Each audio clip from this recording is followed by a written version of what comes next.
మోసాలు అప్పుల బాధలు మిమ్మల్ని వెంటాడుతున్నాయా? 6 JVR వారి జాతి రత్నాలని ధరించండి. నమస్తే, వెల్కమ్ టు మనం టీవీ. నేను మీ only truth with Tirupati. Telangana రాష్ట్రంలో ఓ వైపు ఫోన్ ట్యాపింగ్, మరోవైపు బీఆర్ఎస్ పార్టీకి సంబంధించినటువంటి ఎమ్మెల్యేలు కాంగ్రెస్ పార్టీలోకి జాయిన్ కాబోతున్నట్టుగా ఒక చర్చ కూడా వినబడుతున్నటువంటి పరిస్థితి. ఓవైపు 6 పోలీసులకు ఫోన్ ట్యాపింగ్ ఉచ్చు కూడా బిగిస్తున్నది. ఓవైపు రేవంత్ రెడ్డి ముఖ్యమంత్రి పదవి కూడా ఈ ఎంపీ ఎన్నికల తర్వాత పోబోతుందనేటటువంటి ఒక భయంకరమైనటువంటి చర్చ కూడా వినబడుతున్న పరిస్థితి. సో ఇవన్నీ అంశాలపైన నాతో పాటు మాట్లాడడానికి కపిల్ భాయ్ దిలీప్ కుమార్ సార్ ఉన్నాడు. కేసీఆర్ దగ్గర పర్సనల్ సెక్రటరీగా పనిచేసినటువంటి వ్యక్తి, అట్లనే Congress party leader. So sir నాతో పాటు ఉన్నారు. సార్ నమస్తే. నమస్తే. సో చాలా రోజుల తర్వాత కలిసినాం సార్. ఎండలు కూడా బీభత్సంగా కొడుతున్నాయి. సో ఎట్లా ఉంది సార్, ఏం జరుగుతుంది మన రాజ్యంలో? మీరు చెప్పారు, మీరు అన్ని విశేషాలు చదివేశారు, వార్తల్లో విశేషాలాగా ఇంపార్టెంట్ పాయింట్స్ అని హైలైట్స్ అని చెప్పారు. డెఫినెట్లీ ఇప్పుడు మైగ్రేషన్ అయితే జరుగుతూ ఉంది టీఆర్ఎస్ నుంచి, అదే బీఆర్ఎస్ నుంచి. అది ఎవరో ఒకళ్ళిద్దరు బీజేపీ పోతే మిగిలిన వాళ్ళంతా స్థానికంగా అవసరాలు ఎక్కువ కాబట్టి నాయకులకు పైరవీలు ఎక్కువ చేసుకుంటారు కాబట్టి తప్పనిసరి పరిస్థితిలో ఎక్కువ మంది ఇటువైపు ఫ్లో స్టార్ట్ అయినట్టుంది. హైకమాండ్ దగ్గర ఢిల్లీలో కొన్ని పనులు ఉండే వాళ్ళు కూడా కొందరు ఉంటారు, అట్లాంటి వాళ్ళంతా బీజేపీ వైపు పోతున్నట్టున్నారు. ఏదేమైనా ఇటు అటు మైగ్రేషన్ అయితే మీరు అన్న ప్రకారంగా ఆ గేట్లు తెరవగానే విపరీతంగా వస్తున్నారు. సో ఎక్కడ దాకా పోతుందో బీజేపీ టు కాంగ్రెస్ ఎట్లా ఉంది సార్? కాంగ్రెస్ లో ఏది బీజేపీలో ఉండే ఇన్ని రోజులు సడన్ గా కాంగ్రెస్ వైపు వచ్చేసి ఎట్లా ఉంది కాంగ్రెస్? నేనంటున్నారా? నేనంటే జస్ట్ బిఫోర్ ఎలక్షన్స్ ఆ ట్రెండ్ మేము ఎన్నోసార్లు డిమాండ్ చేసాం. మీ జ్ఞాపకం ఉంటే కేసీఆర్పై యాక్షన్ తీసుకోవాలి, కవితను అరెస్ట్ చేయాలి, లేదా బీజేపీ సీట్లు రావు. బండి సంజయ్ని తీసేసిన తర్వాత మేము అందరం నిరుత్సాహపడ్డాం. బండి సంజయ్ బీజేపీ అధ్యక్షుడుగా ఉన్నంత వరకు ఊపు తెచ్చాడు పాపం. అది మాటలే కావచ్చు, చేతలే కావచ్చు, పాదయాత్రలే కావచ్చు, ఒక ఊపు అయితే వచ్చింది. అప్పుడు ఉన్నటువంటి వాతావరణంలో 30 సీట్స్ బీజేపీ గెలుస్తుందని మా అందరికి నమ్మకం ఉండేది. సడన్గా ఆయన మార్పు చేసిన తర్వాత కొలాప్స్ అయింది. ఆ కొలాప్స్ ఎంత దారుణంగా కొలాప్స్ అయింది అంటే ఈ లోపల లిక్కర్ కేసు వచ్చింది, దాని మీద చర్చ వచ్చింది, మేము కూడా డిమాండ్ చేసాం. నిజంగా ఇప్పుడు ఆమె కవిత ఇన్వాల్వ్మెంట్ ఉందనే ఒక అంశాన్ని ఆధారంగా ఢిల్లీలోని ఉప ముఖ్యమంత్రి జైలు పోయాడు. ఆయన ఇప్పటికి కూడా జైల్లో ఉన్నాడు, 1.5 year అయింది. కొత్తగా కేజ్రీవాల్ ఈ మధ్యకాలంలో ఆయన జైలుకు పంపారు. మరి అసలు సూత్రధారి కింగ్ పిన్ అని చెప్పబడేటువంటి కవిత ఎందుకు అరెస్ట్ చేయరు? ఊహించారా మీరు కవిత అరెస్ట్ అవుతుందని? నేనంటే మేమైతే డిమాండ్ చేసాం, ఊహే సంగతి దేవుడు చేయరనుకున్నాం. ఎందుకు చేయరనుకున్నాం అంటే ఎన్నిసార్లు అడిగినా వాళ్ళు ముట్టుకోకపోవడం వల్ల అప్పుడు ఉన్నటువంటి దాంట్లో ఆమె జరిగి ఉంటే ఇప్పుడు అరెస్ట్ అప్పుడు జరిగి ఉంటే అది పొలిటికల్ మైలేజ్ కింద బీజేపీకి లాభం జరిగి ఉండేది. చేయకపోవడం వల్ల నష్టం జరిగింది. సో ఈ 2 కారణాల వల్ల మేము బీజేపీ వదిలిపెట్టి కాంగ్రెస్ వైపు రావాల్సిన అవసరం వచ్చింది. ఎందుకంటే అప్పటికి కాంగ్రెస్ గ్రాడ్యువల్గా పికప్ అవుతుండే. ఇక వీళ్ళు ఒక్కళ్ళే కేసీఆర్ని కొట్టగలుగుతారు, ఎందుకంటే రేవంత్ రెడ్డి ధాటి కానీ ఆయనతో పోటాపోటీగా మాట్లాడే విధానం కానీ. సో చుట్టూ చూస్తే మీకు ఒక రేవంత్ రెడ్డి తప్ప ఆయన పుట్టగలిగే సత్తావర నాయకులు కనపడట్లేదు. సో మేమందరం ఒక ఆబ్జెక్టివ్తో తెలంగాణని కాపాడాలనే ఉద్దేశంతో, మాకేం పర్సనల్ పగలేదు, ఆస్తి పంచాయతీ లేదు కేసీఆర్తో, కానీ తెలంగాణను కాపాడాలి. ఈ మొత్తం ఒక ఆలీబాబా 40 దొంగల్లా లూటీ చేస్తున్నారు తెలంగాణ అనేటువంటి ఉద్దేశంతో, దాన్ని కాపాడే ఉద్దేశంతో మేము పార్టీలను రిక్వెస్ట్ చేయడం మొదలుపెట్టాం. సో అది వాళ్ళు చేయను అన్నప్పుడు బీజేపీ మాకు ఇంకో ఆల్టర్నేటివ్ కనపడక చేస్తానని కూడా అంటున్నాడు కదా, నేను అరెస్ట్ చేస్తా, అధికారంలో రాగానే అదే సెల్లో ఈయన కూడా తోస్తా అంటున్నాడు. కాబట్టి చూద్దామని మేము కాంగ్రెస్ని రావడం జరిగింది. జస్ట్ బిఫోర్ ఎలక్షన్స్ నేను మారాను. సో ఇది ఒక సముద్రం, ఈ సముద్రంలో మంచి గజ ఈతగాళ్ళు ఉండాలి. మరి నాకేమో ఈత రాదు, సో చూడాలి మరి ఎక్కడికి పోతాను. ఏమనిపిస్తుంది సార్ కాంగ్రెస్ పార్టీలో గజ ఈతగాళ్ళు ఉండాలి ఈ సముద్రం ఇదాలంటే? ఈత రాకపోతే ఒడ్డుకు నాకు నిజంగా కూడా ఈత రాదు, ఒడ్డుకు చేరలేము ఈత రాకపోతే. సో మనకు కావాల్సింది ఈ లోపల కవిత అరెస్ట్ అనేది ముఖ్యం ఇప్పుడు. ఎందుకంటే చెక్ చేయాలి, కేసీఆర్ని చెక్ చేయడం జోక్ లాగా అన్నాను, కానీ నిజం కూడా ఈత రాదు నాకు. అయితే ఈ రోజు నాటి పరిస్థితిలో కవిత అరెస్ట్ కావడం అనేది అనుకోకుండా మనం ఎవరు ఊహించలేదు, నేను కూడా ఊహించలేదు. ఇక చేయరేమో బీజేపీ వాళ్ళు అనుకున్నా. మరి ఏ కారణం చేశారు, చేయాల్సినట్టు అప్పుడు చేయలేదు, రాంగ్ టైంలో చేశారు. ఇప్పుడు రాంగ్ టైం ఎట్లయితుంది అంటే wrong time in the sense వాళ్ళకి ఆ సీక్వెన్స్ ఆఫ్ ఈవెంట్స్ అట్లా వచ్చి ఉంటాయి. ఎంక్వైరీలో ఇప్పుడు అవసరం ఏర్పడుతుంది, కానీ ఇది అప్పుడు కూడా అవసరం అదే ఉండేది కదా. ఇదే ఆధారాలు అప్పుడే వచ్చాయి, పేపర్లో బలమైన సాక్ష్యాధారాలు.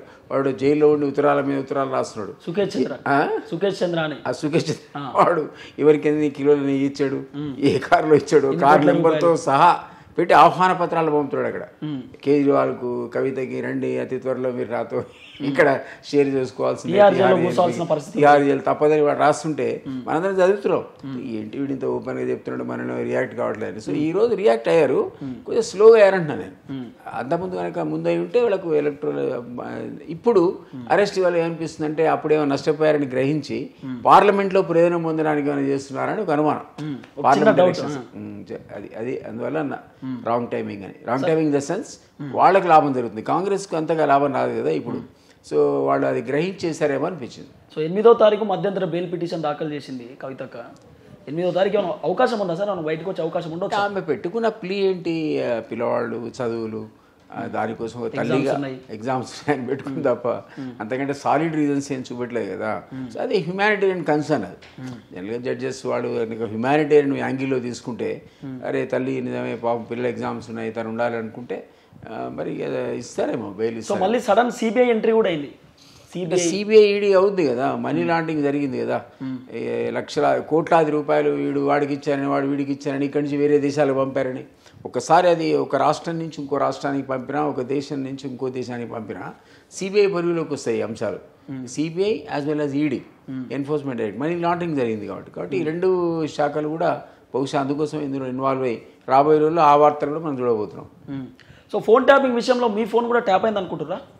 100% అవుతుంది. నేను కేసీఆర్కు ప్రధాన ప్రత్యర్థి, అసలు ఎంత తిట్టినా కేసీఆర్ పుస్తకాలే రాసిన కదా కేసీఆర్ మీద. నా ఫోన్ ట్యాప్ కాకపోతే అది పెద్ద వార్తే కాదు. నా ఫోన్ కనుక ట్యాప్ కాకపోతే న్యూస్, అది వార్త. అయితే 10,000 మంది ఫోన్లు, 1,00,000 మంది ఫోన్లు ట్యాప్ చేసిన వాళ్ళు ఆ లిస్టులో మనం కనీసం 10,000లో ఉండమా? తెలంగాణ ఉద్యమకారులు అందరూ ఉన్నారు, సొంత పార్టీ వాళ్ళే ఉన్నారు కదా. హరీష్ రావు ఫోన్ ట్యాప్ చేశారని చెప్తుంటే హరీష్ రావు సొంత మేయరెడ్డి ఫోన్ ట్యాప్ చేయడం వల్ల ఆయన ఆ రోజుల్లో ఎలక్షన్స్లో తను ఇరిగేషన్ డిపార్ట్మెంట్లో జరిగిన అవినీతి బహుశా డైరెక్ట్ వాళ్ళకి ఇన్ఫర్మేషన్ వచ్చి ఉంటుంది. సపోజ్ 1000 కోట్లు కలెక్ట్ చేసి ఆయనకు 100 ఇచ్చాడు అనుకుందాం.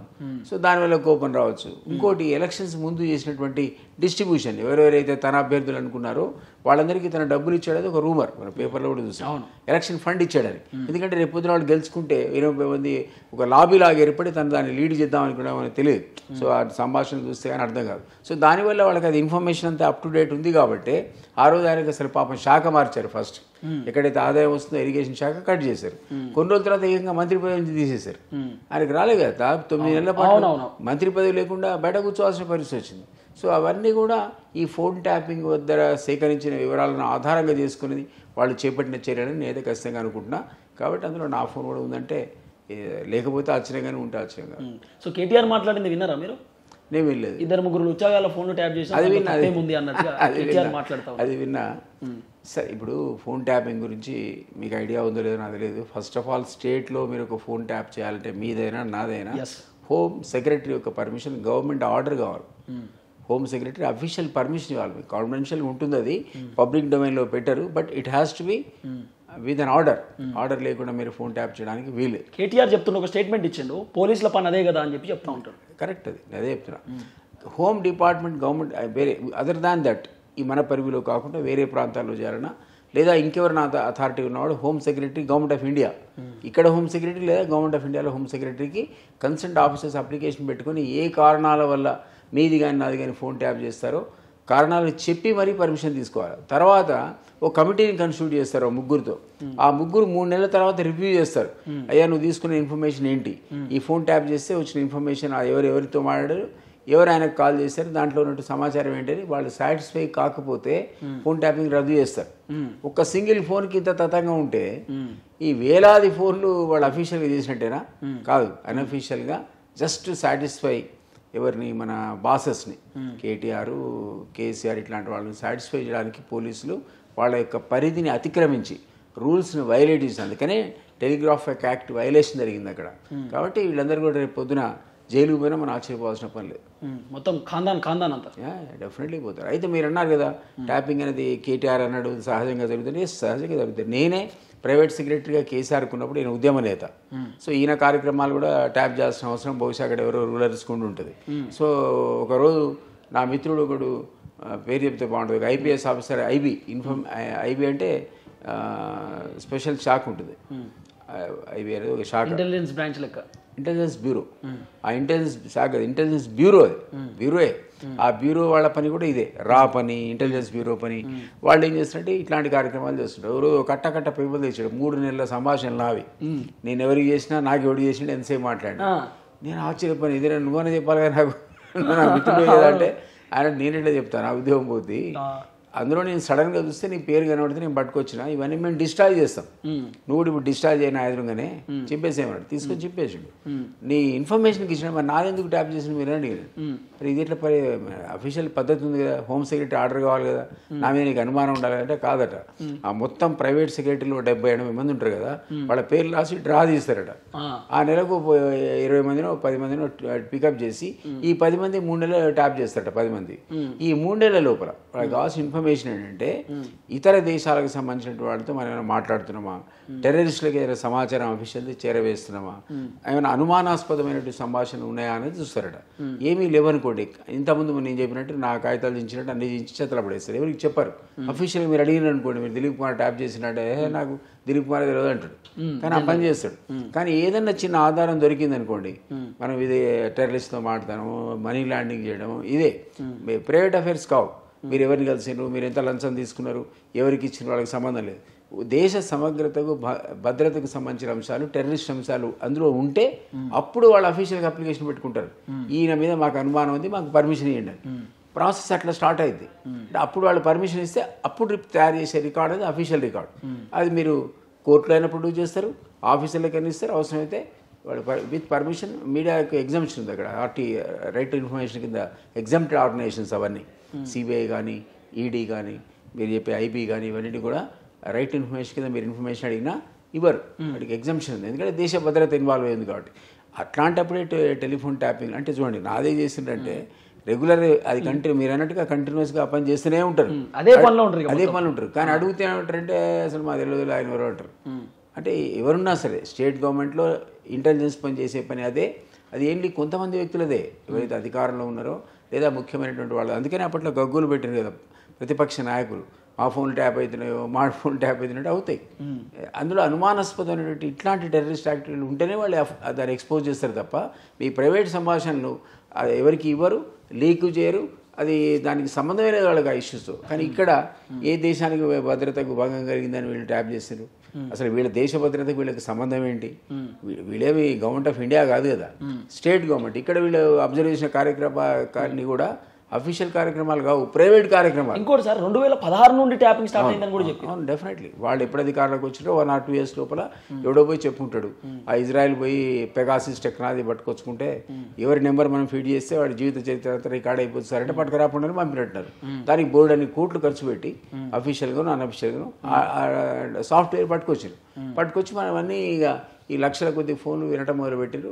పెద్ద స్పెషల్ టీములు అక్కడక్కడ కన్స్టిట్యూట్ చేసి వాడి పని ఏదైనా మీరు మాట్లాడుకుంది వినటం. అందులో ఏమాత్రం అనుమానం వచ్చినా మీరు కేసీఆర్ గురించి మాట్లాడినా, కేటీఆర్ గురించి మాట్లాడినా, హరీష్ రావు గురించి మాట్లాడినా, ఏదైనా కానీ ప్రతిపక్షాలు మాట్లాడుకుని అన్నీ కూడా రికార్డ్ చేసి ఆ మొత్తం డాటా తీసుకెళ్ళి ఎవరు చెప్పారో వాళ్ళు చెప్పే కార్యక్రమం పెట్టారు. కాబట్టి ఇప్పటికి కూడా ఒక అనుమానం మనకు. ఏమన్నాడు ఒక అధికారి, ఎలక్షన్లలో అధికార పక్షానికి చెందిన అభ్యర్థులకు డబ్బులు మా వాహనాల్లో తరలించామన్నాడు. ప్రతిపక్షాలకు సంబంధించిన డబ్బులు వాళ్ళ ట్యాబ్ ద్వారా విని ఆ డబ్బులు పట్టుకున్నామన్నాడు. ప్రోటోకాల్ వెహికల్లో తీసుకుపోయినా అంటే డబ్బులేమో పంచుతావు, కొందరేమో పట్టుకుంటావు. అంటే ఇప్పుడు గెలిచినోడు గెలిచినట్టు కాదు, ఓడినోడు ఓడినట్టు కాదు. మీరు ఇంత గందరగోళం చేసినాక ఓడేటోడేమో గెలిచిండు, గెలవాల్సినోడు ఓడిపోయాడు. మరి ఇప్పుడు ఎలక్షన్ కమిషన్ కూడా సీరియస్ తీసుకోవాలి. మీరు ఇంతమంది ఈడీ అన్నారు కదా, సిబిఐ అన్నారు కదా, అవి ఒకటే కాదు. ఇప్పుడు ఎలక్షన్ కమిషన్ ఇంటర్ఫియర్ అయ్యి ఏ కాన్స్టిట్యున్సీలో ఇట్లాంటి డబ్బులు వీళ్ళు తరలించారో కనుక్కొని ఆ గెలిచిన అభ్యర్థుల ఎన్నికను రద్దు చేయాల్సి వస్తుంది ఎవడన్నా కానీ. మరి అది కూడా మనం వెయిట్ చేయాలి. రేపొద్దున జరిగినా కూడా ఆశ్చర్యం. అంత పవర్ఫుల్గా ఈరోజు ఎలక్షన్ కమిషన్ పనిచేయట్లేదు, అది వేరే విషయంగా. నిజంగా సీరియస్ ఎలక్షన్ అఫెన్స్ ఇది, డబ్బులు తరలించడం అనేది. సో ఎక్కడికి ఆ డబ్బు పోయిందని ఆయన అంటాడో ఆ కాన్స్టిట్యున్సీ ఎన్నికను రద్దు చేయాల్సిందే. సో అంత ఇట్లాంటి ఎలక్టోరల్ అఫెన్సెస్ జరిగిన దగ్గర చాలా సందర్భాలు మనం చూసాం. ఎన్నికలు రద్దయినాయి కానీ సుదీర్ఘకాలం విచారణ జరిగి ఆఖరికి అంత టర్మ్ ఇక రేపో మాపో నెల లోపల అయిపోతున్నాక రద్దయినాయి. సార్ ఓన్లీ ఫోన్ ట్యాపింగ్ ప్రధానంగా దేనికోసం చేసి ఉంటారు సార్ వీళ్ళు? జస్ట్ అడ్మినిస్ట్రేషన్ గ్రిప్లో పెట్టుకోవడానికి. అంతే. ఎవడు కూడా వాళ్ళ పరిధి దాటిపోకుండా, ఎవడు కూడా ఇంకో పార్టీలో పోకుండా, డబ్బులు ఏమైనా వాళ్ళు కలెక్ట్ చేసుకుంటే వాళ్ళ వాటా వచ్చిందో లేదో చూసుకోవడానికి, ఎవడు తినడానికి వీల్లేదు కదా వాళ్ళు తప్ప. కుటుంబ సభ్యులు కుటుంబమే తెలంగాణ లూటీ చేయాలి, వేరే వాళ్ళకి అథారిటీ లేదు, లేదా వీళ్ళు పవర్ ఆఫ్ అటార్నీ ఇస్తే ఆయన లూటీ చేయాలి. సో అవన్నీ అనుకున్న ప్రకారం జరుగుతుందా లేదా, లూటీ అనేది అనుకున్న ప్రకారం జరుగుతుందా లేదా అని చూసుకోవడం తప్ప మన గవర్నెన్స్ కోసం కాదు, ప్రజల సంక్షేమం కోసం కాదు. అందుకనే ఇది దారుణమైనటువంటి అంశం అది. సో కేటీ రామారావు యూట్యూబ్ ఛానళ్లకు నోటీసులు పంపిస్తా ఉన్నాడు. సో ఎట్లా చూస్తారు సార్, ఎందుకు దేనికి పంపిస్తున్నాడు కావచ్చు అంటే నోటీసులు ఏమన్నా అంటే? ఆయన అన్నాడు కదా ఎలక్షన్లో మేము ఓడిపోవడానికి యూట్యూబ్ ఛానల్ కారణమని అన్నాడా లేదా? ఇష్టం వచ్చినట్టు మా మీద వ్యతిరేక ప్రచారాలు చేసి యూట్యూబ్ ఛానల్, మేము కూడా కొన్ని యూట్యూబ్ ఛానల్ పెట్టుకుంటే అయిపోయేది అన్నాడు. 30 ఛానల్ పెట్టుకుంటే అయిపోతుంది, 30 ఛానల్ పెట్టుకుంటే ఖతం అయిపో, అసలు మాకు కూడా ఇంకో 4 సీట్లు ఎక్కువ వస్తే అయిపో అన్నాడు. సో ఆయనకు ఒక నోషన్ అట్లుంది. యూట్యూబ్ ఛానల్ కానీ, మీడియా కానీ, ఇతర ఎలక్ట్రానిక్ ఛానల్స్ కానీ అన్నీ కూడా పని కట్టుకొని వీళ్ళ మీద దుష్ప్రచారం చేస్తున్నాయి అనుకుంటున్నా ఆయన. నేనైతే తక్కువ ప్రచారం చేసిన నేను అనుకుంటున్నా. వాళ్ళు చేసినటువంటి విధ్వంసానికి వ్యవస్థలు చిన్నాభిన్నం చేసి కోట్ల కొద్ది రూపాయలు వాళ్ళు. ఇప్పుడు కవిత క్లాసిక్ ఎగ్జాంపుల్ మనకు కళ్ళెదురు కనపడుతుంది. ఏం వేరే సర్టిఫికేట్ అవసరం లేదు. రెండో ఎగ్జాంపుల్ కాళేశ్వరం కనపడుతుంది. నువ్వు 1,00,000 కోట్లు పెడితే అది కుగిపోయా. నిన్న మీరు చూసారా కేసీఆర్ మాట్లాడింది ప్రెస్ మీట్ లో? విన్నా తోక తెలియదు, తోక మాట తెలియదు మీకు, మీరు ఏందా మాట్లాడేదంటే? నిజమే, మనకేం తెలుసు పాప, ఆయనకున్న జ్ఞానం. మీరు 80,000 పుస్తకాలు చదివినరా? మొన్న ఒక్కటి యశోద దావకాలు ఒకటి చదివింది, ఇంకోటి ఏంది మొన్న దావకాలు ఇంకొకటి చదివింది బొక్కిరిగినప్పుడు. అంటే 80,000 ఒక పుస్తకం చదివింది కేసీఆర్. కాబట్టి మీరు నేను 80,000 పుస్తకాలు చదువుకోలేదు కాబట్టి ఆయనకున్న నాలెడ్జ్ మనకి లేదు. మీరు రాసిన పుస్తకం చదివింది కావచ్చు, అపరిచితుడు పుస్తకం చదివి. నేనైతే ఇవాళ మీరు ఇచ్చినట్టే రేపు పోయేటి, ఇప్పుడు ఏం పర్లేదు కాబట్టి చదువుతాడు కావచ్చు. పీడిఎఫ్స్ కూడా పెట్టారు కదా, పీడిఎఫ్లు కూడా పెట్టారు కదా. పీడిఎఫ్లు పెట్టినా ఎప్పుడో డౌన్లోడ్. ఇంటెలిజెన్స్ వాళ్ళు మీ ఫోన్ నా ఫోన్ ట్యాప్ చేసినోడు పుస్తకం పట్టుకుపోయి ప్రజెంటేషన్ ఇయ్యాడు ఆయనకు. ఎన్నో రకరకాల అంశాలు ఉన్నాయి అందులో. సో డెఫినెట్గా ఇంటెలిజెన్స్ కూడా పట్టుకుపోయి ఇచ్చింటాడు. ఎందుకంటే నాకు ఒక ఆఫీసర్ ఏడో కలిసిండు, నాకు పేరు చెప్పాను కానీ, సార్ మీ పుస్తకం బాగుంది అని. మీకు ఎట్లా వచ్చిందన్నాడు. అంటే మీ పుస్తకం పట్టుకోవడం కష్టమా సార్, మీ పుస్తకాన్ని పట్టుకోవడం కష్టమా సార్ అన్నాడు. అంటే ఇంటెలిజెన్స్ వాడి పుస్తకం పట్టుకోవడం కష్టమా?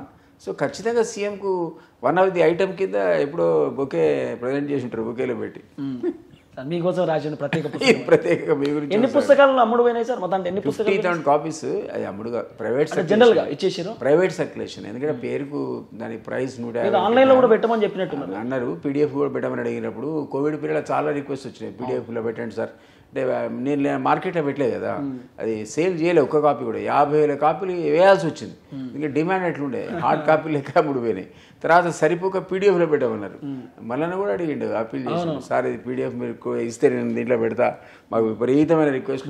ఎగ్జామ్స్ కూడా బుక్కులు పోవేమో చాలా పోయినాయి అసలు. పాపులర్, ఎందుకంటే అది సీఎం కేసీఆర్ మీద రాసిన పుస్తకం కదా, ఎవరికైనా క్యూరియాసిటీ ఉంటుంది. సో సహజంగా 50,000 కాపీస్ విదిన్ 2-3 ఇయర్స్లో పోయినాయి. ఇంకా డిమాండ్ ఉంది వాటికి. ఇప్పుడు దాన్ని రివైజ్ చేయాలని. సో కేటీఆర్ అంటా ఉన్నాడు 2014 కంటే ముందు ట్యాప్ అయిన ఫోన్ల లిస్ట్ కూడా బయట తీయండి అంటారు సార్ కేటీఆర్. ఏం పర్వాలేదు, చాలా తక్కువ ఉంటాయి, నెగ్లిజిబుల్ ఉంటాయి అసలు. ఆ లిస్ట్ ఉండదు మీకు. నేను మరోసారి చెప్తున్నా, ఇదంతా అన్అఫీషియల్ కార్యక్రమమే. అఫీషియల్గా మీరు ట్యాప్ చేసే ఇన్ఫర్మేషన్ అడిగితే ఒక్కటి కూడా మేము పర్మిషన్, మీరు ఎప్పుడు రావాలి, మీకు మీరు ఏమైనా పర్మిషన్ ఇచ్చిండ్రా ఫోన్ ట్యాపింగ్ అడుగుతారు గవర్నమెంట్ని. గవర్నమెంట్ అఫీషియల్గా ఒక్క ఫోన్ కూడా పర్మిషన్ ఇవ్వదు. ఇస్తే కమిటీ మళ్ళీ రివ్యూ, ఆ 3 నెలల్లో ఏం జరిగింది, ఆధారం లేకపోతే వాళ్ళు కమిటీ సభ్యులు దీన్ని రద్దు చేయండి అంటారు. పబ్లిక్ డౌట్ ఏంటంటే సార్, ఇప్పుడు ఫోన్ ట్యాపింగ్ 2014 కంటే డాటా తీయమని కేటీ రామారావు చెప్తున్నాడు. కేటీ రామారావు 10 సంవత్సరాల అధికారంలో ఉన్నప్పుడు తీయవచ్చు కదా. ఆయన తీసినా రాదు, ఒక్కదానికి కూడా పర్మిషన్ ఇచ్చి ఉండరు. అంతా ఇల్లీగలే, అంత ప్రైవేట్ దందా ఇదంతా. ఎందుకంటే అఫీషియల్గా పర్మిషన్ తీసుకోవడానికి ఏం దేశ భద్రతకు భంగం కలిగే కార్యక్రమాలు ఏమున్నాయి, ఈయనకేం సంబంధం? అది గవర్నమెంట్ ఆఫ్ ఇండియా చేయాలి ఆ పని. హోమ్ సెక్రటరీ గవర్నమెంట్ ఆఫ్ ఇండియాలో చేయాలి. ఇక్కడ కూడా కొన్ని కార్యక్రమాలు ఉంటాయి మన హైదరాబాద్లో, terrorist activities, anti national activities ఉంటాయి. ఆ సందర్భంలో కొన్ని ఫోన్ ట్యాప్ చేస్తారు, దానికి అఫీషియల్ పర్మిషన్ కూడా అడుగుతారు. ఉంటే మహా రికార్డులో తీస్తే ఒక 5 ఫోన్లు 10 ఫోన్లు, లేకపోతే మనకు కొన్ని ఆ మధ్యకాలంలో ఓల్డ్ సిటీలో కొన్ని పట్టుకున్నారంటారు కదా టెర్రరిస్టులను. సో సాధ్యపడదు ఫోన్ ట్యాపింగ్ జరగదు. సో మీరు అడిగితే ఒక 5-6 ఫోన్లు అట్లాంటివి వస్తాయి కావచ్చు బయటికి. ఈ లక్షల ఫోన్లు ఏడొస్తాయి. సో కేసీఆర్ మాట్లాడే విధానాన్ని చూస్తే ఇన్ని రోజులు సైలెన్స్ ఉన్న పులనాలా, సింహమనాలా, లేకపోతే ఇంకేమనాలా వేరే భాషలో? ఎవరిని? కేసీఆర్ని ఏమంటారు? అది ముసలి కనేరు, పులి కాదు. ఏం పులి? పులిలాగా అప్పటి పులి చెప్పండి. మారిపోయింది ఒకప్పుడు ఎన్టీ రామారావు సార్. కేసీఆర్ అధికారంలో పోయినాక మార్పు కనబడతలేదా కేసీఆర్ దగ్గర? ఫ్రస్ట్రేషన్, ఆయన అధికారం లేకుంటే పాపం తట్టుకోలేడు కదా, గిరగిలాడిపోతాడు అధికారం లేకపోతే. అప్పుడే ఉద్యమ నేతగా ఒక రకమైనటువంటి పవర్ ఉండే చేతిలో, పవర్ఫుల్ లీడర్ కింద ఉండే కదా. సో ఆ రకంగా ఎంజాయ్ చేసిండు. ఉద్యమం పోయిన తర్వాత అధికారం వచ్చింది ముఖ్యమంత్రిగా, ఇప్పుడు ఎంజాయ్ చేసిండు. ఇప్పుడు ఏ పథకాలు లేకుండా ఇంట్లో కూర్చోమంటే ఆ కేసీఆర్ లాంటి ఆ స్థాయి నాయకుడికి నిజంగా ఇబ్బంది పాపం. సో మీ దగ్గర కేసీఆర్ దగ్గర పనిచేసి బయటకు వచ్చారు కదా, ఎప్పుడైనా ఫోన్లు వచ్చినాయి ఎక్కడ దగ్గర? ఒక్కనాడు నేను పోలే, ఎప్పుడు చేయలేదు రాలే. ఆల్మోస్ట్ 2009లో ఫస్ట్ టైం బయటకు వచ్చి నేను మీడియా ముఖంగా చెప్పిన, ఈయన నమ్మకండి నువ్వు దొంగ అని. అంటే అందరు నన్ను తిట్టిండు, అరే ఇదేంది ఇంత పెద్ద తెలంగాణ ఉద్యమాలు ఇద్దరు పట్టుకొని ఏ కోన్ కిస్కాడు వీడు దొంగ లంగాని మాడుతున్నాను. ఇప్పుడు అర్థమైంది పబ్లిక్. ఇప్పుడు పబ్లిక్ అంతా తిడుతున్నారు, నేనే సైలెంట్ ఉన్నా, తక్కువ మాడుతున్నా నేను. పబ్లిక్ అంతా తిడుతున్నారు, మామూలు కూడా తిడుతున్నారు. నేను ఇప్పుడు వస్తుంటే మెట్రోలో వచ్చినాయి ఇప్పుడు మా ఇంటి దగ్గర నా పక్క కూర్చున్నా అంటున్నాడు, సార్ దారుణం సార్ ఈ టెలిఫోన్ స్కామ్, ఇన్ని లక్షల కోట్లు తినేసింది సార్ మన సొమ్ము, ఇది ఎప్పుడు కూడా ఊహించలేని చెప్తున్నాడు. ఇప్పుడే నా పక్కకున్న ప్యాసింజర్, బాబు ఏం చేస్తావు అని అడిగిన నేను. ఆయనట మెడికల్ సీట్స్ పేరే విదేశాలకు పంపుతారు, రష్యాకు గతంలో పిల్లలకు, ఈ సంస్థ అట జనరల్ అబ్జర్వేషన్ చెప్తున్నాడు. మనం ఎవరో అనుకోలేదు సార్ ఇన్ని లక్షలు లూటీ చేస్తారు మన సొమ్మున అని. పబ్లిక్లో అట్లా వెళ్ళిపోయింది, వీళ్ళు చేసిన తప్పులు ప్రజల్లో చర్చనీయాంశాలు అయిపోయినాయి. అందుకనే అధికారం మార్పిడి జరిగింది, అందుకే మేము అధికారంలోకి వచ్చినాం. సరే, ఇప్పుడు కల్వకుంట్ల కుటుంబం చేసినటువంటి దోపిడీ ఒక్కొక్కటి తెరపైకి వస్తున్నది, తీసుకోపోయి లోపటేసే అవకాశం ఉంటుందా? సేమ్ భారతీయ జనతా పార్టీలు చెప్పినట్టు మీరు కూడా లాస్ట్కి ఏమన్నా ఎన్నికల టైంలో ఏమైనా చేస్తారా? అట్లానే అనుకోను. డెఫినెట్లీ రేవంత్ రెడ్డి మాట్లాడిన దాంట్లో చిత్తశుద్ధి ఉందని నేను అనుకుంటున్నా. సో ఇప్పుడున్నటువంటి ఏజెన్సీస్ కూడా గతంలో సిబిఐ ఎంక్వైరీకి ఇస్తాం అనేది ఇప్పుడు ఇస్తలేరు చూడండి. ఎందుకంటే అంటే సిబిఐకి అప్పచెప్తే ఎంక్వైరీ ఇప్పట్లో తేలదు, అది ఇట్లే 1 year 2 year 5 years నడిపిస్తూనే ఉంటారు వాళ్ళు సిబిఐ వాళ్ళు. వాళ్ళ కోపం ఉంటేనే అర్జెంటుగా ఛార్జ్షీట్ ఫైల్ చేస్తారు, కోపం లేకపోతే ప్రశాంతంగా అట్లా పెట్టేస్తారు ఆ ఫైల్. ఒకటి 10 ఏళ్ళు, ఒకటి 20 ఏళ్ళు గట్లా కాలదోషం పెట్టినటువంటి ఫైల్ కూడా అందులో ఉంటాయి. కాబట్టి సిబిఐకి ఇవ్వకుండా తనకు అధికారం వచ్చింది కాబట్టి ఇప్పుడు ఆయన సిట్ లాంటి సంస్థలు లేదా ఏసీబీ లేదా విజిలెన్స్ అండ్ ఎన్ఫోర్స్మెంట్ ఈ సంస్థలకు అప్పేమెంట్ ఆర్ స్పెషల్లీ కాన్స్టిట్యూటెడ్ సిట్టింగ్ జడ్జిలతో ఉన్నట్టు కమిటీలు ఇవన్నీ కూడా మీకు విదిన్ 1 yearలో అన్ని రిపోర్ట్లు వస్తాయి. ఎవడెవడు జైలు పోవాలో పంపిస్తాడని అయితే ఖచ్చితంగా నమ్ముతున్నా ఇప్పుడు వరకు. ఎందుకంటే ఆయన కూడా జైలుకు పోయి వచ్చాడు కదా అదే ఫోన్ ట్యాపింగ్ వల్ల, సేమ్ టెలిఫోన్ ట్యాపింగ్ వల్లనే సీఎంకి తెలిసింది. మీకు జ్ఞాపకం ఉంటే సీఎం ఆయన అరెస్ట్ 24 hours ముందు అసలు దీనిదే ఉంది, రేపు తీయటి వార్త చెప్పబోతున్నా శుభవార్త అన్నాడు. అనగా తెల్లారిన ఆయన ట్యాప్ అయ్యింది. అంటే నువ్వు టెలిఫోన్ ట్యాపింగ్ వల్ల ఆల్రెడీ ఇలా ఆయనతో మాట్లాడిన విషయం, ఆయన పలానా టైంకి ఈయన దగ్గర పోతున్న విషయం పోలీసులు ఆయనకి ఇన్ఫార్మ్ చేశారు. మన రేవంత్ రెడ్డి మన జన్వాడ ఫామ్ హౌస్ మీద కేటీఆర్ ఫామ్ హౌస్ డ్రోన్ ఎగరేషన్ అందుకు కూడా తీసుకుపోయి లోపటేసారు సార్. వేసింది జస్ట్ డ్రోన్ ఎగరేషన్ ఇవన్నీ కూడా ఉంటాయి కదా రేవంత్ రెడ్డి. ఆయన ఎందుకు ఊరుకుంటాడు, అట్లా ఊరుకోడు. కాంప్రమైజ్ అవుతాడని అయితే అనుకోను, కావాల్సిన అవసరం కూడా లేదు. ప్రజలకు రైట్ కూడా ఉంది తెలుసుకోవాల్సిన అవసరం. ఒక మాట మనం మాట్లాడినాక ఎందుకు మాట్లాడడం, దానికి కారణం ఏంటనేది ప్రజలకు కూడా హక్కు ఉంటుంది కదా. ఎందుకంటే మీరు పబ్లిక్ లైఫ్లో ఉన్నారు కదా, పాలిటీషియన్ కదా మీరు. సో మామూలు సాధారణ వ్యక్తులు మాట్లాడుకున్నారంటే మనం పక్కకు పెట్టచ్చు. బట్ ఈయన ఒక పాలిటీషియన్గా ఇన్ని మాట్లాడిన తర్వాత ఇప్పుడు ఆ ఎంక్వైరీస్ జరగాలని, తద్వారా దోషులు పనిష్ కావాలని ప్రజలు కోరుకుంటారు కదా. కేసీఆర్కి సంబంధించిన పార్టీలో 2 BHK మాత్రమే మిగులుతుంది. ఆ 2 BHK కేసీఆర్, కేటీఆర్, హరీష్ రావు, సంతోష్ రావు, కవిత వీళ్ళే ఉంటారు. మిగతా వాళ్ళందరూ బీఆర్ఎస్ పార్టీని విడిచిపెడతారు. దాదాపు 39 మంది, 3 వేయరు, 36 అయింది సార్ సంఖ్య. సో 24 మంది 25 మంది పోతే బీఆర్ఎస్ ఎల్పీ విలీనం అయితే కాంగ్రెస్ పార్టీ ఇంకా గట్టి పిల్లర్ లెక్క అవుతుంది అని ఒక చర్చ నడుస్తుంది. ఏమైనా అవుతుందా సార్ పాసిబుల్? ఇప్పుడు మీరన్నదానికి అసలు బీఆర్ఎస్ యొక్క పార్టీ, టీఆర్ఎస్ యొక్క పార్టీ నేను 2003 నుంచి ఉన్నా బీఆర్ఎస్లో. 2001లో స్టార్ట్ అయింది, అంటే విదిన్ 2 years ఆ పార్టీలో చేరాను. సో అది సంస్థాగత నిర్మాణం ఉన్న పార్టీ కాదు. అదే తాలూకేసులని ఎక్కువ శాతం ఇతర పార్టీల నుంచి వలస వచ్చిన పక్షులే ఉన్నారు. వలస పక్షులతో నింపిండి ఆయన. అంత పెద్ద తీవ్రమైన తెలంగాణ ఉద్యమం జరుగుతున్న సందర్భంలో కూడా మీకు జ్ఞాపకం ఉంటే మొదటిసారి కాంగ్రెస్ అలయన్స్తో టీఆర్ఎస్ పోటీ చేసినప్పుడు కేవలం 27 మందే గెలిచారు. 45 సీట్లు ఇచ్చిన అలయన్స్లో 45, మొత్తం తెలంగాణలో పోటీ చేయలేవాడు, అవకాశం లేకుండా వాడు అలయన్స్ పెట్టుకోవాల్సిన పరిస్థితి ఏర్పడేది. ఇచ్చిన 45లో కూడా 27 గెలిచినారు. రెండోసారి 2009లో మహాకూటమి ఏర్పడదు, అప్పుడు 45 సీట్లు తీసుకున్నారు. అప్పుడు కూడా ఎంటైర్ తెలంగాణలో పీక్ మూమెంట్, అసలు మామూలు మూమెంట్ కాదు. అప్పుడే అలయన్స్లో 45 సీట్లు తీసుకుంటే 10 గెలిచారు. మీ జ్ఞాపకుంటే రాజశేఖర రెడ్డి పట్టుమని 10 సీట్లు రాజేంద్ర అసెంబ్లీ అన్నాడు, ఎక్కడ ఉంది తెలంగాణ రాజేంద్ర అని చెప్పి, ఏ తెలంగాణ ఎక్కడ ఉందన్నాడు. సో అట్లా దానికి సంస్థాగత నిర్మాణం ఉంటే ఎక్కువ సీట్లు రావాల్సి ఉండే, అప్పటి నుంచి కూడా లేవు. సో దాని గ్యాప్ని కవర్ చేయడానికి ఆయన ఎప్పుడు కూడా ఇతర పార్టీల నుంచి జనాలను తీసుకున్నాడు, లేదా ఆ జిల్లాల్లో ప్రెజెన్స్ లేని దగ్గర పవర్ఫుల్ లీడర్స్ని తీసుకున్నాడు. సో మీకు జ్ఞాపకం ఉంటే ఖమ్మంలో పట్టు లేదు, ఓ పువ్వాడ నాగేశ్వరరావు, పువ్వాడ అజయ్, హైదరాబాద్లో పట్టు లేదు, కృష్ణ యాదవ్ కాదు, మన శ్రీనివాస్ యాదవ్, ఇట్లాంటి నేతలు. సో ఈ రకంగా ఇతర పార్టీలందరినీ కూడా కలుపుకున్నాడే తప్ప, ఒకసారి అధికారంలో ఉన్నప్పుడేమో ఇట్లాంటి చర్యలు ఎక్కువైతాయి. అధికారం మీ చేతి నుంచి పోయినాక వీళ్ళంతా వలస పక్షులు కాబట్టి మళ్ళీ లేచి వెళ్ళిపోతారు, ఇంకో దగ్గర వాళ్తారు. ఈరోజు కరెక్ట్గా అదే నిజంగా తెలంగాణ ఉద్యమంతో కమిట్మెంట్ ఉండి మీతో పాటు భుజం భుజం కలిపి తెలంగాణలో సీరియస్గా పోరాడిన వాళ్ళైతే ఇట్లా మీరు కష్టకాలన్నప్పుడు పోరు. సో ఈరోజు జరిగింది ఎగ్జాక్ట్గా అదే, వలస పక్షులు కాబట్టి ఈయన మీద కమిట్మెంట్ ఉన్నవాళ్ళు కాదు కాబట్టి నిర్దాక్షిణ్యంగా ఆయన వదిలిపెట్టి వెళ్ళిపోయారు. మీరన్నది ఇంకా పోతారు. మీరన్న 39లో మీరన్నట్టు 4 మిగిలితే 5 మిగిలితే అంతే, ఇక వాడు మిగాల్సిందే. మైగ్రేట్ అయి పోవాల్సిందే. 100% మార్లకు వస్తారనుకోండి. అనను కేంద్రం పట్ల మక్కువ ఉన్నాడు, అక్కడ పైరవి చేసుకోవాలనుకున్నాడు, కేంద్రంతో అనుబంధాలు ఉన్నాడు, అడుగుతాడు. ఈ స్థానికంగా అవసరాలు ఎక్కువ ఉన్న వాళ్ళు ఉంటారు కాబట్టి ఇక్కడ మెజారిటీ వాళ్ళు ఇటు వస్తారు కాంగ్రెస్కి. సో అందువల్ల ఆ పార్టీ ఉండదు, అది డిసింటిగ్రేట్ అయిపోతుంది, విచ్ఛిన్నం అయిపోతుంది. దాన్ని నిర్మాణం చేసే శక్తి కేసీఆర్ కూడా లేదు, ఎందుకంటే ఆయన వయస్సు అయిపోయింది. కేటీఆర్కు ఉంది కానీ అహంకారి కదా, ఎత్తి మీద కళ్ళు ఉంటాయి ఆయనకు. మిమ్మల్ని కేర్ చేయడు, నన్ను కేర్ చేయడు, పక్కకు కూడా కేర్ చేయడు, ఆయన పార్టీలోనే కేర్ చేయడు. ఆయనతో మాట్లాడమే కష్టం. అసలు కేసీఆర్ మీకు దొరకడు, దొరికితే గంట సేపు కూర్చోబెట్టి ముచ్చట పెడతాడు. కేటీఆర్ అన్నవాడు అసలు మాట్లాడు కదా మీతో, ఆయన టైం దొరకడం కష్టం. దొరికిన తర్వాత ఆయన కేసీఆర్ కంటే బిజీ ఉంటాడా కేటీఆర్? అహంకారం, అది ఏం లేదు, చాలా అహంకారం. ఏదైనా కలవాలంటే మనం ట్విట్టర్లో కలవాలి కావచ్చు, ట్విట్టర్లో ఉంటే ట్వీట్ చేస్తే రిప్లై ఇస్తాడు. బిర్యానీ తినాలంటే పెడతాడు సార్, రిప్లై ఇస్తాడు బిర్యానీ. ఆ రకంగా స్వయంకృతాపరాధం, వాళ్ళు తీసుకున్న గోతిలోనే వాళ్ళు పడ్డారు.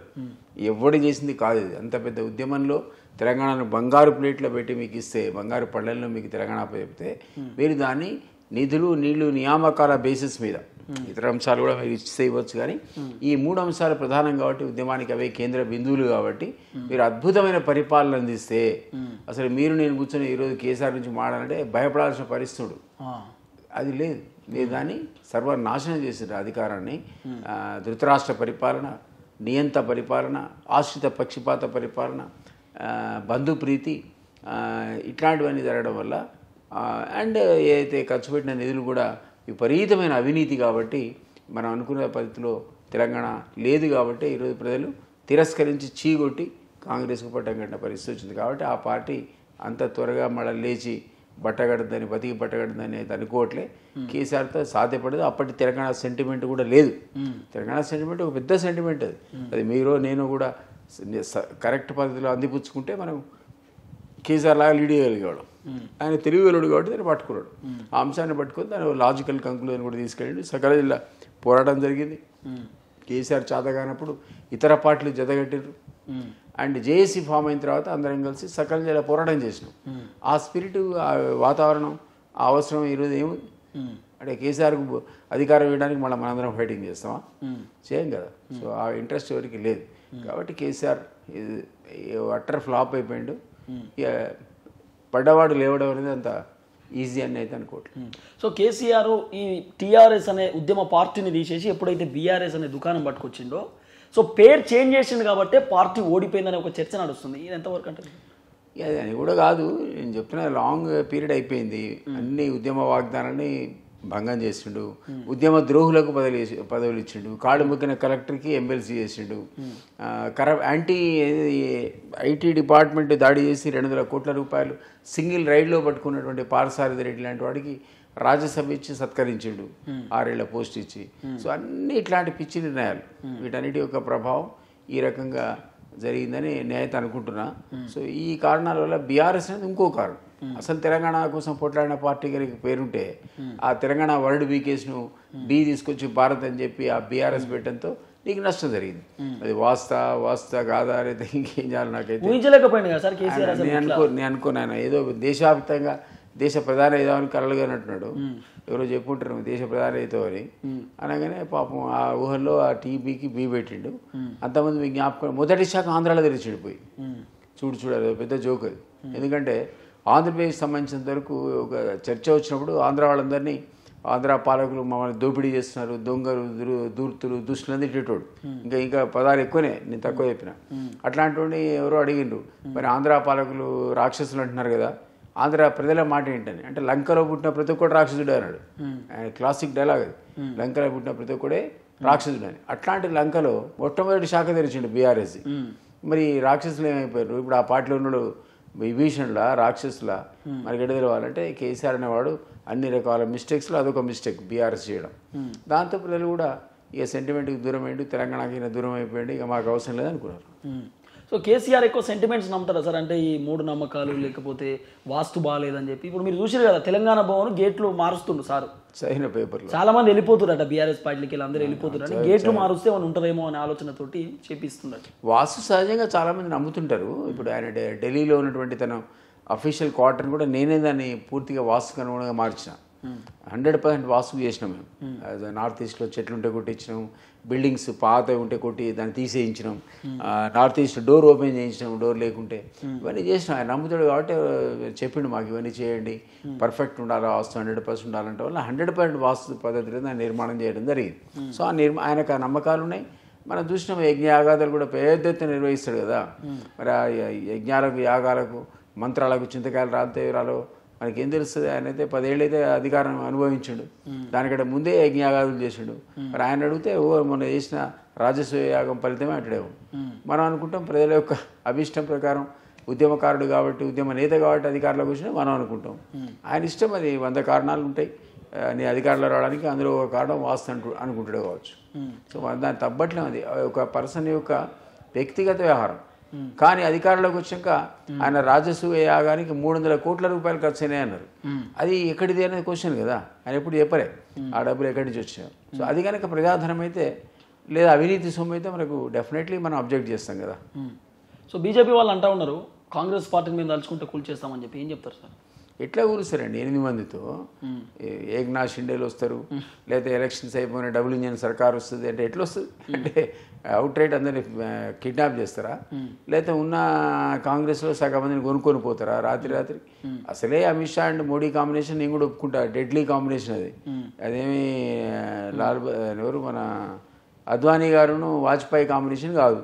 వాళ్ళంతా పాపం నీతి నిజాయితీ ఓ సిద్ధాంతాల ప్రాతిపదిక పార్టీని బ్రహ్మాండంగా నడిపినారు సిద్ధాంతాల మీద. ఈ మోడీ అమిత్ షా ఉన్నది మీరు అటు చూస్తే మీరు ఇటు చొక్కామయం అవుతుంది. అటువంటి కాంబినేషన్, డెడ్లీ కాంబినేషన్ వాళ్ళది. ఎన్నో గవర్నమెంట్స్ కూడా ఓటిరు దేశంలో. మనం చూడంగా డెమోక్రటిక్ ఎన్నికైనటువంటి ఎన్నో గవర్నమెంట్ని 5-6 గవర్నమెంట్లు కుప్పగొల్చి పారేసారు. రాత్రి ఎమ్మెల్యేలు కొన్నారు, మంత్రులు కొన్నారు, వాళ్ళు అందులో సిద్ధహస్తులు. అంటే వాళ్ళు అనుకుంటే అవుతుంది అంటారా? మరి వాళ్ళు అనుకుంటే ఈ 30 మందిని కొన్నాకుంటారు. ఆ బ్యాన్కే నేను గేట్లు ఎత్తినట్టున్నాడు. ఆ మాట ఆయన ఆలోచిస్తుండే, తీసుకుందునా లేకపోతే రాజీనామా చేసినాక తీసుకుందునా, మళ్ళీ మీరు రాజీనామా చేసి రండి అని చెప్తున్నా అని ఆలోచన లోపల ఈయన వచ్చి ఎలక్షన్ అయిపోయిన డబుల్ ఇంజన్ సర్కార్ వస్తాడు లక్ష్మణ్ గారు. అంత సీనియర్ లీడరు ఎలక్షన్ అయిపోయిన డబుల్ ఇంజన్ అంటే ఏందనుకోవాలి?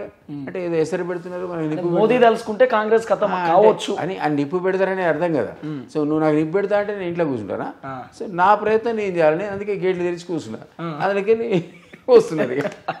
సో ఇప్పుడు సంఖ్య పెరుగుతుంది సార్, కాంగ్రెస్ పార్టీ సంఖ్య పెరుగుతుంది, 79 దాకా అవుతాయి. ఆ 79-80 అయినాక అంత ఈజీ కాదు కదా గవర్నమెంట్ పడే కష్టమే ఇక. సో ఆ కారణం చేత కూడా రేవంత్ రెడ్డి గారు గేట్లు తెరిచినామని నేను అనుకుంటాను. పిల్లర్ కొంచెం గట్టిగా అయితే ఏం చేయలేం కదా సార్, జేసీబీతో కూల్చేసినా కూడా అంత ఈజీగా ఉండదు. అందుకని ఆ స్ట్రెంత్ కోసమే ఆయన పరిస్థితి అట్లా తీసుకొచ్చిన పరిస్థితిని కంపల్షన్ క్రియేట్ చేస్తుంది రేవంత్ రెడ్డికి.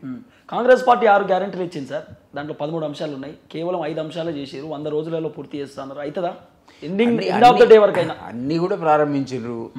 మీకు ఒకటండి, బస్సు అయితే అందరు మహిళలకు ఉచితంగా ఈరోజు వాడుకుంటున్నారు. దానివల్ల కొత్త సమస్యలు కూడా వచ్చినాయి. ఆటో డ్రైవర్ల సమస్యలు, మగోళ్ళకి సీట్లు ఎదురకపోవటం, ఇవన్నీ ఉన్నాయి కదా. సో ఇదైతే కానివ్వండి, మేము అయినా సరే వెనకపోవట్లేదు. అదొకటి మాత్రం అందరికి యూనివర్సల్గా ఎంపీ ఎలక్షన్ తర్వాత దాన్ని తీసేస్తారంట. తీయరు అది ఉంటుంది, కొనసాగుద్ది. అదనంగా బస్సులు కొంటారు, వేలాది బస్సులు. ఈరోజు ఆల్రెడీ 1000 బస్సులు ఆర్డర్ చేసి ఇంకో 2000 బస్సులు కూడా కొంటారు. అది ఆ రకంగా అధిగమిస్తారు తప్ప ఇచ్చిన వాగ్దానాన్ని వెనక తీసుకునే సమస్య లేనే లేదు. నెంబర్ 1. మిగిలిన వాగ్దానాలు కూడా స్టార్ట్ చేశారు లాంఛనంగా. ఇది చివరి బెనిఫిషరీ వరకు పోవడానికి కొంత సమయం పడుతుంది, చాలా డబ్బులు అవసరం పడుతుంది. దానికి ఫైనాన్షియల్ మేనేజ్మెంట్ ఎట్లా ఆలోచిస్తున్నారు. బట్ ఒకే ఒకటి ఏంటంటే, అన్నీ కూడా ఏ డాటా అయితే మేము సేకరించినామో ఆ డాటాను క్రోడీకరించి దాన్ని మొత్తం రేషనలైజ్ చేసి అర్హులు ఎవరో తెలుస్తాం. ఆ వైట్ రేషన్ కార్డు ఎవరికైతే ఉన్నదో వాళ్ళకే ఈ పథకాలు వర్తిస్తాయి. మిగిలిన వాళ్ళంతా అనర్హుల కింద లెక్క. మనం కూడా ఒప్పుకోవాలి. కలర్ టీవీ ఉన్నోడు, కారు ఉన్నోడు, ఫ్రిడ్జ్ ఉన్నోడు, ఎందుకంటే వాళ్ళకి ఈ బెనిఫిట్ గవర్నమెంట్ ఇవ్వాల్సిన బెనిఫిట్స్ ఎందుకు? గతంలో ఇష్టం ఇచ్చారు కదా. రియల్ ఎస్టేట్ బ్రోకర్ కూడా నువ్వు రైతు బంధు ఇచ్చి, అమెరికాలో ఉండే డాక్టర్కి రైతు బంధు వేసి, ఇవన్నీ పిచ్చి పనులు అవన్నీ. సో ప్రజల కోసం అట్లా మీరు ఖర్చు పెట్టడానికి వీల్లేదు కాబట్టి అది స్ట్రీమ్లైన్ జరుగుతాయి ఖచ్చితంగా. సో ఓన్లీ అర్హులకు మాత్రమే కార్డు ఎవరెవరైతే ఉందో వాళ్ళకి మాత్రమే ఓ లిమిట్ పెట్టి దాన్ని ఇవ్వడం, అన్ని బెనిఫిట్స్ ఇస్తాం. చివరి మనిషికి కూడా ఇస్తాం. కానీ పాపులేషన్ అందరికి కాదు. అందరికి పాపులేషన్ ఇవ్వడానికి అసలు డబ్బులు సరిపోవు. It's not possible. So KCR బాటలోనే రేవంత్ రెడ్డి కూడా పోతుండని ఒక చర్చ నడుస్తుంది. అప్పుడేమో వెలుగు రాజ్యం అని, ఇప్పుడు రెడ్డి రాజ్యం అని చెప్పి చెప్తా ఉన్నారు. సో ఎట్లా చెప్తారు సార్? బీసీలకు టికెట్లు ఇస్తలేడని, బీసీలను పక్కన పెడుతుండని చెప్పి. అట్లానే అనలేము. నేను జనరల్ అయితే నేను చేయలేను. కానీ సహజంగా కూడా రెడ్డిస్ అనేది ఒక పవర్ఫుల్ సెక్షన్ ఇక్కడ. ఇంకా వెలమలన్న పాపులేషన్ వైజ్ తక్కువనేమో, కానీ ఇప్పటికి కూడా మన ఊళ్ళలో రెడ్లు ఏది చెప్తే అది వినేటువంటి పరిస్థితి, ఒక దాని ఏమంటారు గ్రిప్ ఉంది వాళ్ళకి. ఆ పట్టు ఉంది, ప్రజల మీద ఉంది, అధికారం మీద ఉంది. సో ఆ సెక్షన్లో ఉన్నటువంటి వాళ్ళు సహజంగా కొంతమంది సమర్థులు వస్తారు. అంతమంది సమర్థులు వచ్చాక నేను నీకు 5 ఇస్తాను, 3 ఇస్తాను అందరినీ కట్ చేయలేరు. మీరే చూస్తున్నారు కదా. జిల్లా వారీగా ఇప్పుడు జానారెడ్డి గ్రూప్ ఉంది. జానారెడ్డి కొడుకు ఇవ్వాల్సిన అవసరం వచ్చింది మీకు. బికాస్ జానారెడ్డి చాలా సుదీర్ఘకాలంగా పవర్ఫుల్ లీడరు. కోమటిరెడ్డి బ్రదర్స్ ఉన్నారు, ఇద్దరు పవర్ఫుల్ పీపులే. తమ్ముడికి మీరు ఎమ్మెల్యే ఇవ్వాల్సి వచ్చింది, అన్నకు మంత్రి ఇవ్వాల్సి వచ్చింది. సో ఇట్లా మీరు జిల్లా వారీగా పోతే పొంగులేటి శ్రీనివాసరెడ్డి ఉన్నాడు.